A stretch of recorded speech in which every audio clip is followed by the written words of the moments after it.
Hello, I am Kevin Tran. I am pleased to present my capstone defensive and offensive strategy relating to the Equifax data breach of 2017. I hope you enjoy my presentation. This slide deck will present the key talking point of Equifax data breach, its summary and timeline, the major cause, defensive and offensive strategy. The presentation and slide will present its summary, which are the details of the data breach, the timeline and its associated events, the root cause, issues, and vulnerability identified to be the main cause of the breach. Particularly response, misstep in Equifax's response, how Equifax could have responded differently, the strategy, defense and offensive strategy that could have prevented, mitigated, or lessened the breach impact, and then key lesson learned and lessons for other organizations. As I was doing the research and the detail, there was countless information, there was countless numbers, countless things to speak about. And although we don't have enough time for this presentation, I gather all the details, and I would like to present to you the breach summary in a who, when, what, and how format. First of all, let's speak about Equifax. It is a public trade company listed on the New York Stock Exchange. It is one of the three largest consumer credit reporting agency in the United States. Its primary purpose is to collect and aggregate information on over 800 million individual consumer and more than 88 million businesses worldwide. One of its key offering that makes money is that Equifax sells credit monitoring and fraud prevention services to consumer. So what happened? So with the data breach, cyber criminal were able to access PII, which includes full name, social security number, birth date, addresses, driver license. And if you are a citizen or a person living in the United States, these information are vital to the daily life and requirements of our credit history. Approximately 148 million U.S. customers were affected by the breach. Over 200,000 consumer credit card credentials were stolen. It even went abroad and affected residents in the United Kingdom and Canada. And security researcher and many professional label this data breach as one of the biggest in history and the largest known theft of personally identifiable information. When did this happen? So between May through July end of July 2017, the attacker had access to Equifax's sensitive data, all their data. On July 30th, which is after some fairly significant amount of months, Equifax discovered the attacker activity. And then on about 6 weeks later, September 7th, the public announcement of the data breach was made by Equifax. What's more saddening is that almost a year later, in March 2018, Equifax did announce an additional 2.4 million customer to be affected. So this is pretty big, very, very big. When asked about how this data breach happened, primarily there was a lot of factor that was taken and that caused over the period of long time from the beginning to the end. So in primary, the attacker used the vulnerability CVE 2017-5638, which is a flaw in the popular web application Apache Struts. The attacker stayed in Equifax system undetected for over 134 days.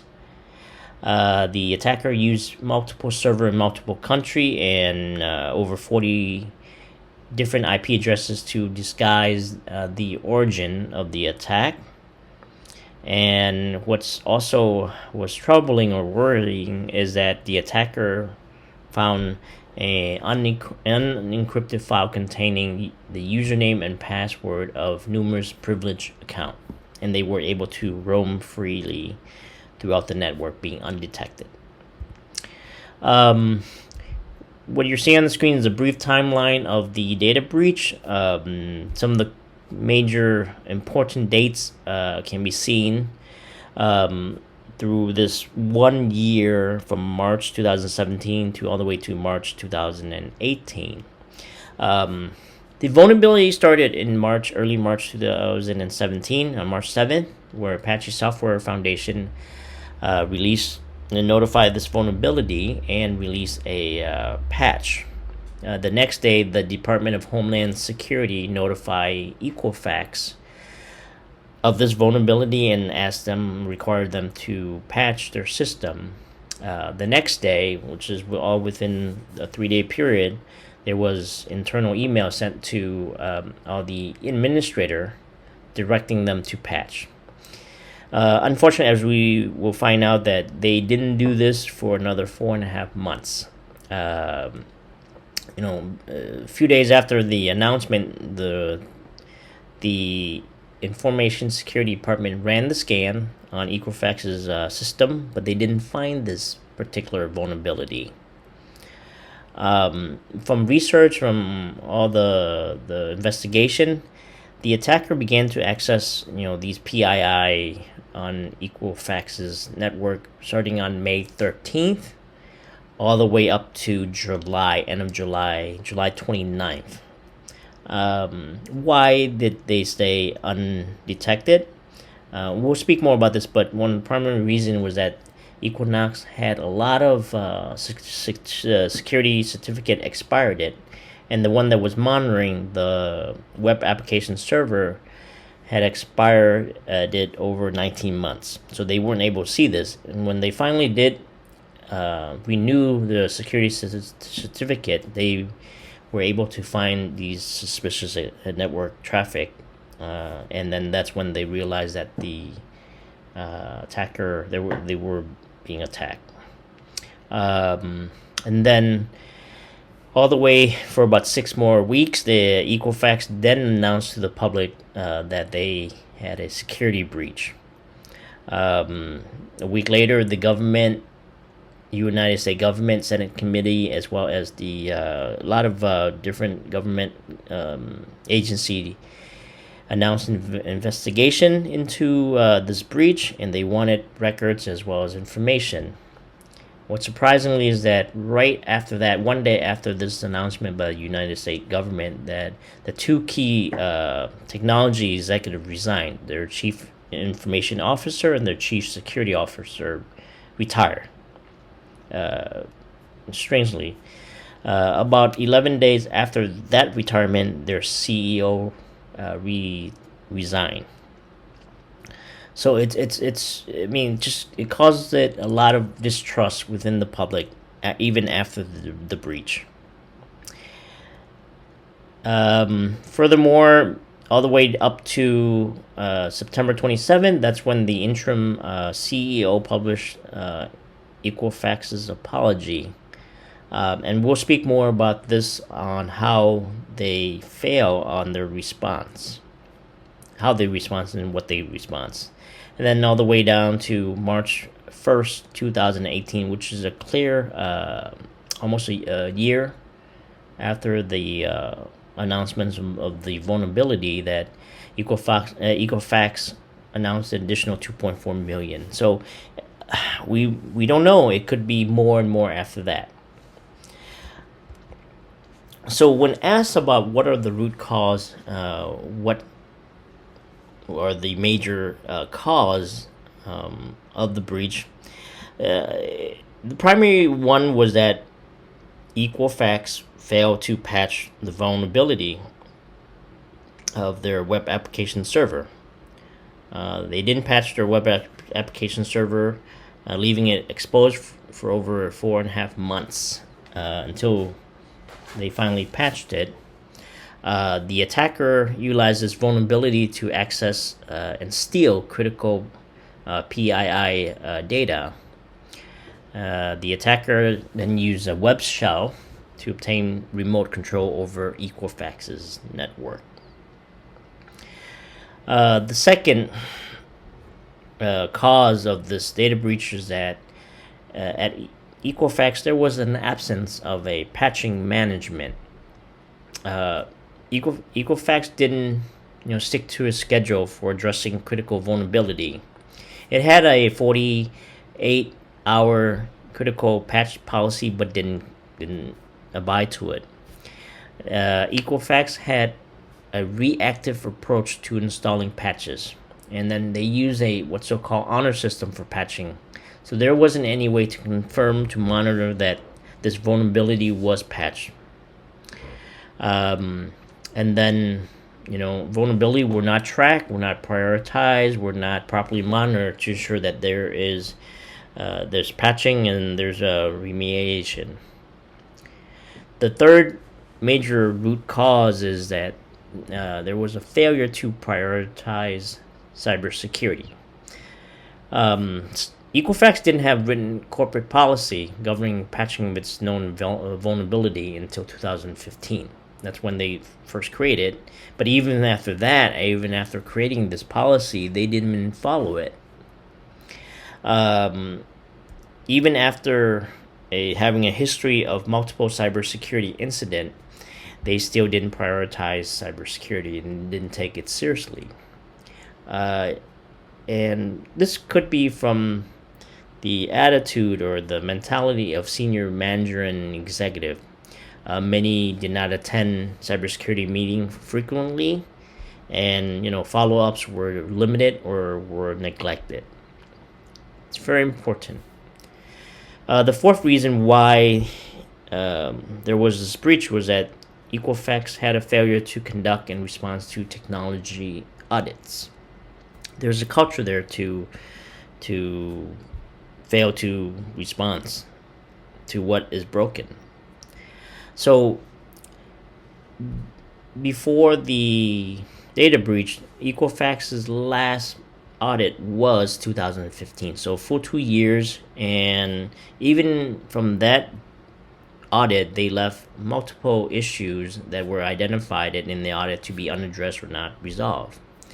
The 2015 reported over 8,500 unpatched vulnerability and over 1,000 that were considered high, critical, or medium risk that were found on the system, and that these vulnerabilities, critical vulnerability, can be exploited from outside of its IT network. Equifax also lacked a comprehensive IT asset inventory. They did not understand what they own. And if you do not know what you own, you would not know which vulnerability exists, and you would not know what to patch. The fifth major root cause is that there was Equifax had unencrypted data, sensitive data. So the attacker, after they entered the web application server, they found a unencrypted file containing privileged network credential, username, and password, and they were able to use this to access sensitive databases outside of the web server environment which they originally went through. The sixth root cause of the breach is that Equifax had expired its security certificates, so many. They were unable to detect the data theft because the security certificate on the monitoring tool of their web application server expired over 19 months ago. And altogether, Equifax had 300 plus security certificate expiring, including 79 certificate for monitoring business critical domain. So it's very, very sad when they have the tool to monitor, but they don't have the certificate to let it run properly. The seventh cause of the database the data breach is there's an absence of basic security protocol. What does this mean? This means that Equifax did not have any file integrity monitoring. So attacker were able to run like over 9,000 query on databases, transfer them externally, remotely, and without any detection by Equifax. Equifax did not have network segmentation of critical system from the rest of the network. So once the attacker were able to get into the web application to gain access, they had access to 40 other unrelated databases.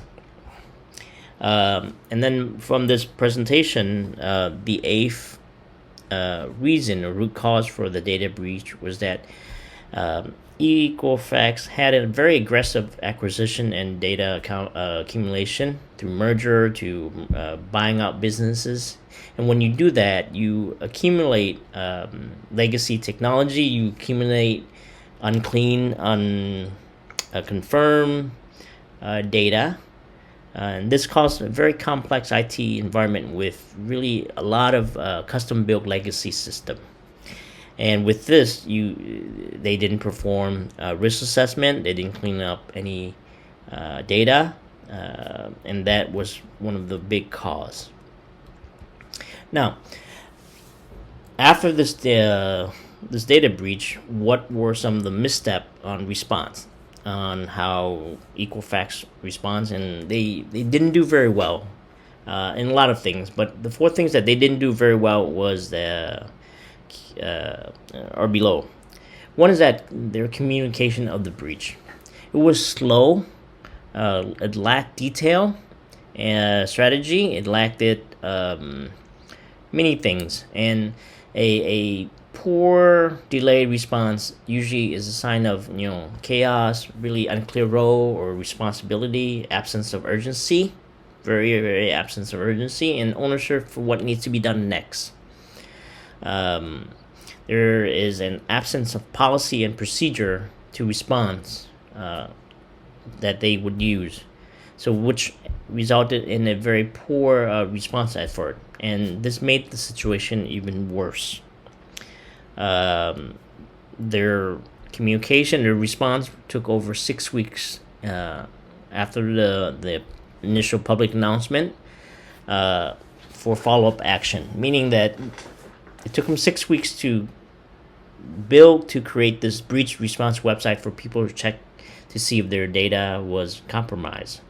For me, if I was notified of my data, my PII information, and to wait that long to see if I was affected or not, it's a long time.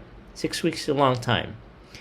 And even worse is that four times the company official Twitter account mistakenly tweeted a phishing link instead of the address to their breach response website, which is horrible. There's no double check. There's no really bad efforts. The second misstep of Equifax's response is through their breach response website for consumers. So this is their follow-up action.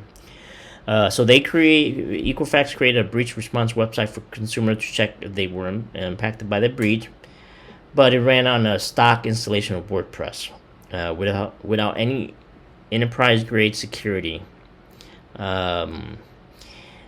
And from that website, unsecure website, Equifax required people to submit, the last 6 digits of their social security number and personal information, just to check, which caused a little bit more concern.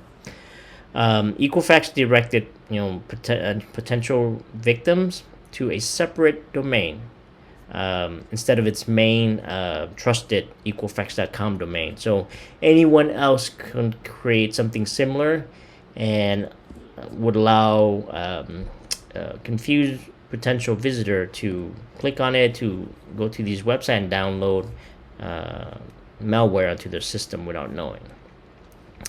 What's so strange is that Equifax was not the owner of the breach response domain, and Cisco, OpenDNS, and other provider blocked access to many people flag it as suspicious phishing threats, which is not a good move. And then a lot of observer found serious bug in the breach response website.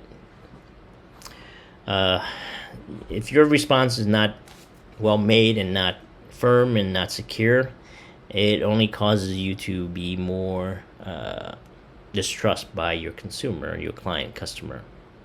The third misstep of Equifax's response was that there's a lack of accountability because the people that were responsible for this data breach resigned. Additionally, there's also inside trading as reported. So there was no sign of accountability by the company management. Their chief information officer and chief security officer retired 7 days after the breach public disclosure. Their chief executive officer resigned shortly after that, 14 days after the breach announcement. Bloomberg reported at least 3 Equifax executives, including the CFO and the CIO of their U.S. subdivision, sold almost $2 million in company stocks 3 days after the company discovered the intrusion. The fourth misstep is that when they offer help, it was not well managed. So service and help for the consumer was just horrible. They offer free identity theft protection and credit monitoring services in response to the breach. But consumer had to give up the right to sue the company for this free credit monitoring services. After outcries from the public and a lot of bashing, Equifax then offer an opt-out option.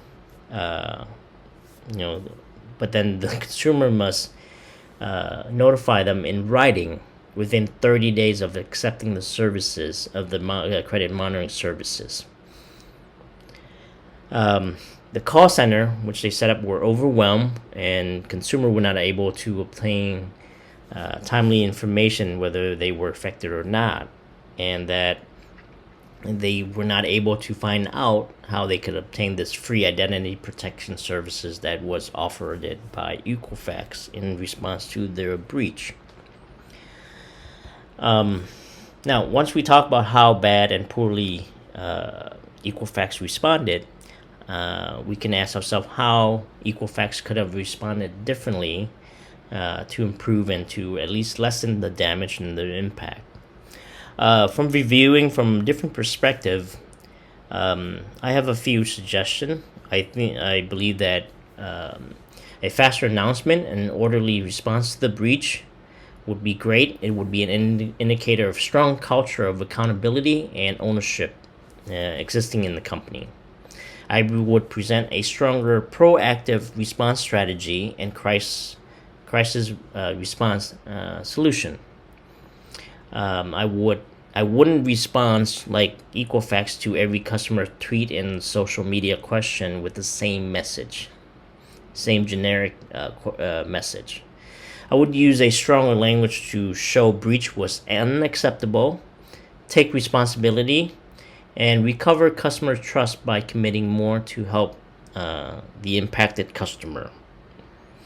I would also create breach response website with more development, testing, and security. Definitely eliminate bugs before deployment. I would present breach response website more professionally and effectively. Keep it on the main corporate domain, which is Equifax.com.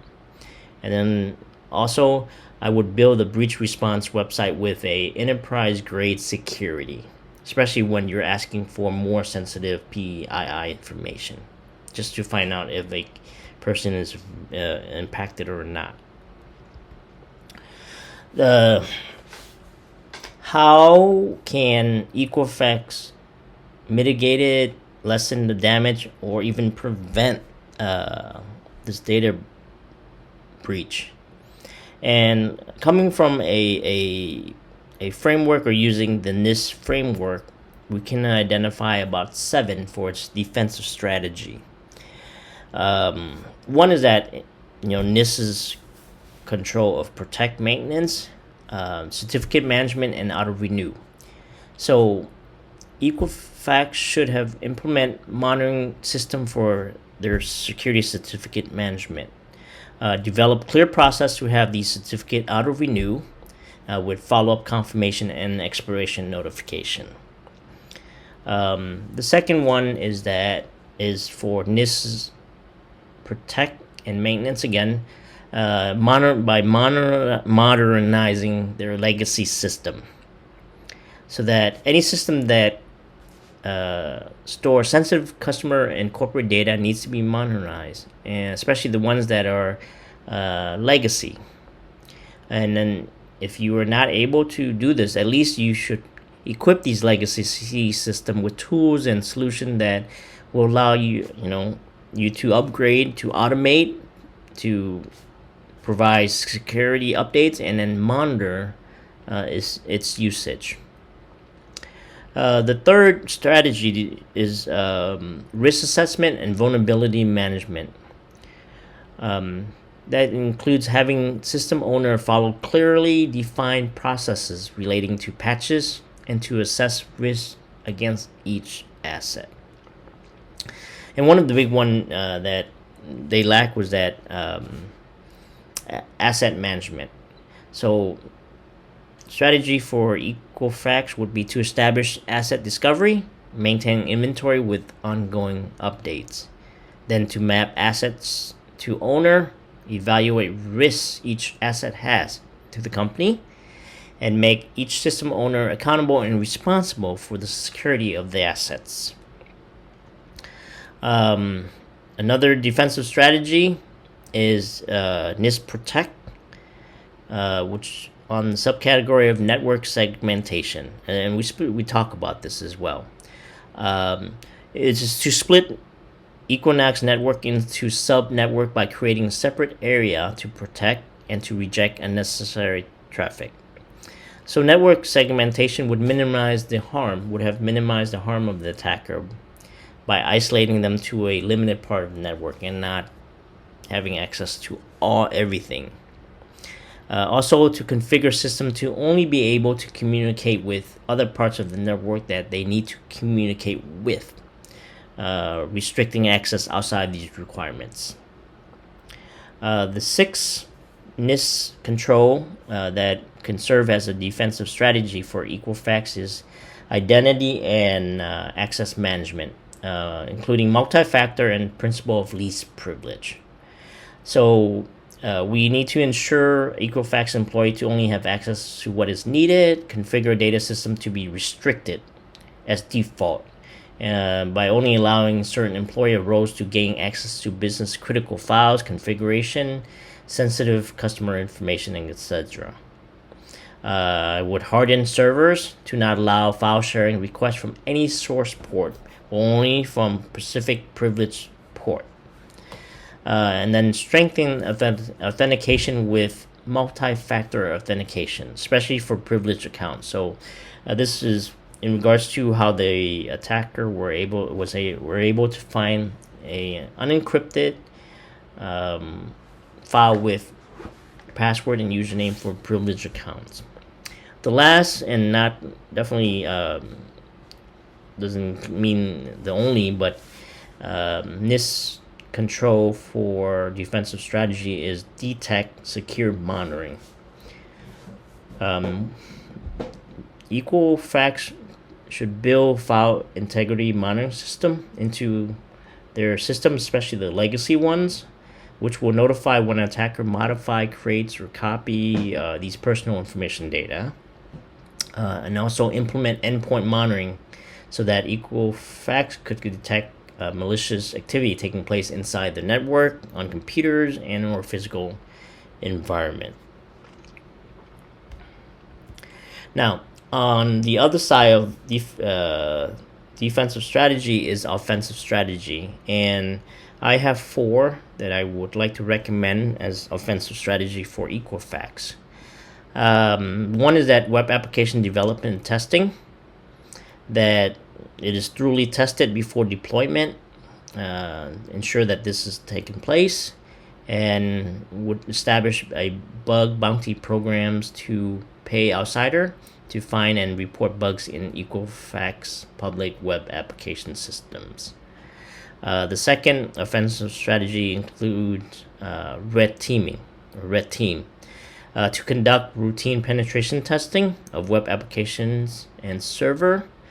Would hire a trained security professional to carry out cyber attack or attempt cyber attack on Equifax's web server and network to see if there's any vulnerability before the actual attacker finds them.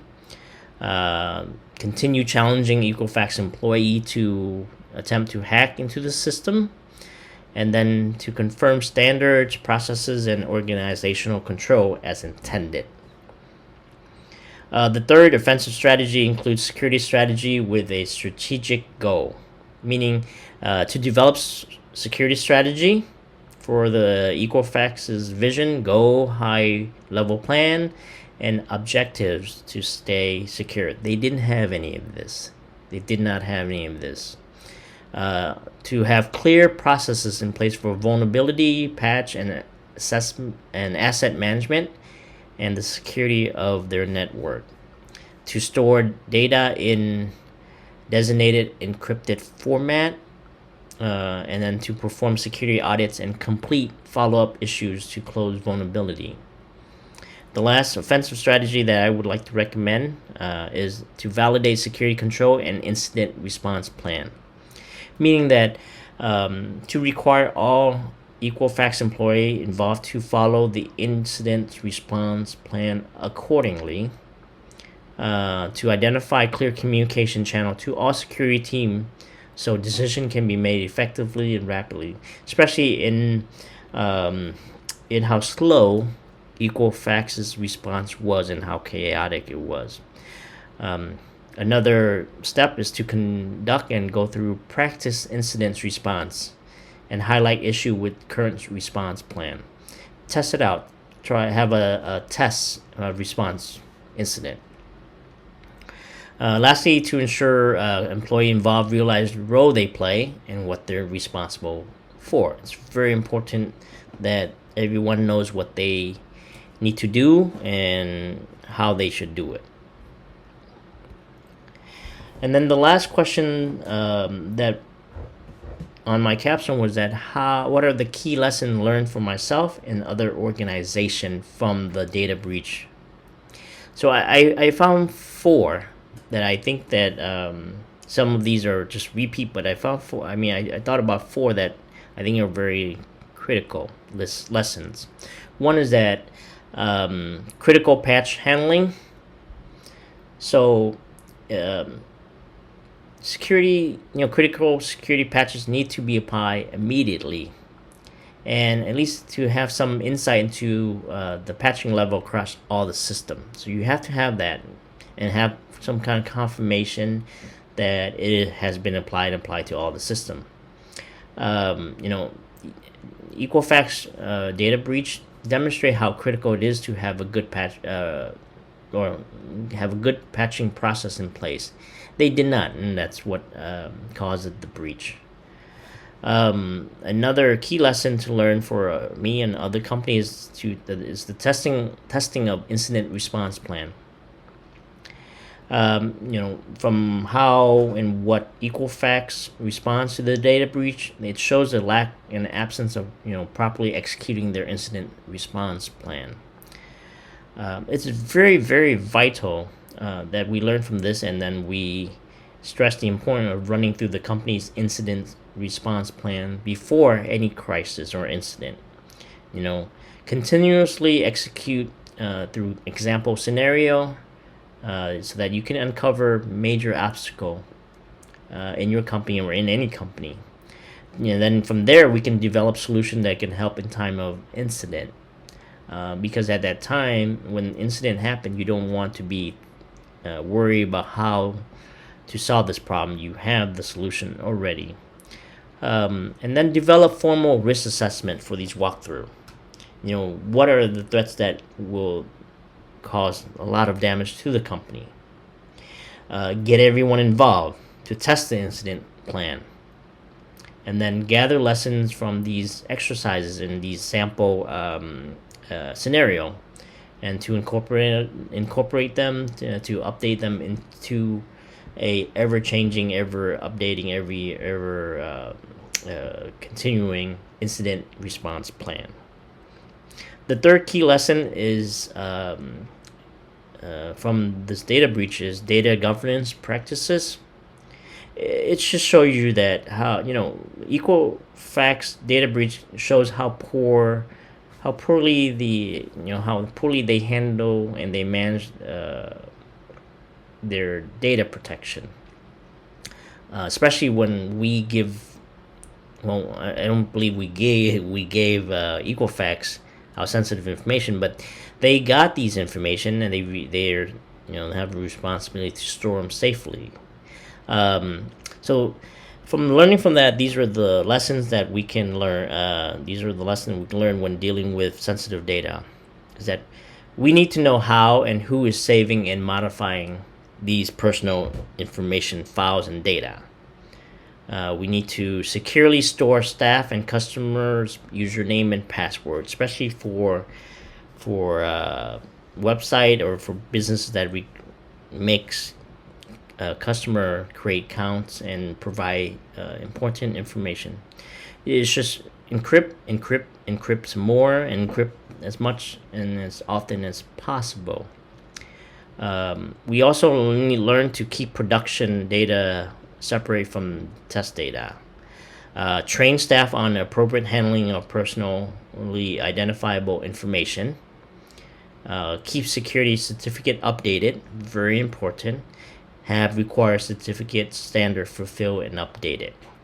The last key lesson learned for myself and other organization is to prioritize cybersecurity. Every day, it's more and more important to prioritize the need to secure your company. Equifax failed to mitigate its cybersecurity risks. If they taken cybersecurity seriously and addressed its security issues prior to the attack, the data breach could have been prevented, or at least to a minimum, small amount. This was very big.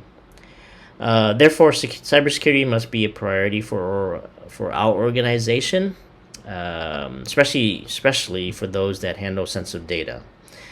And then all this prioritization of cybersecurity can start with a security framework such as NIST and or CSA. Thank you for taking time to view my presentation, and thank you for a wonderful opportunity to be able to present you my research and my case study on the 2017 Equifax data breach.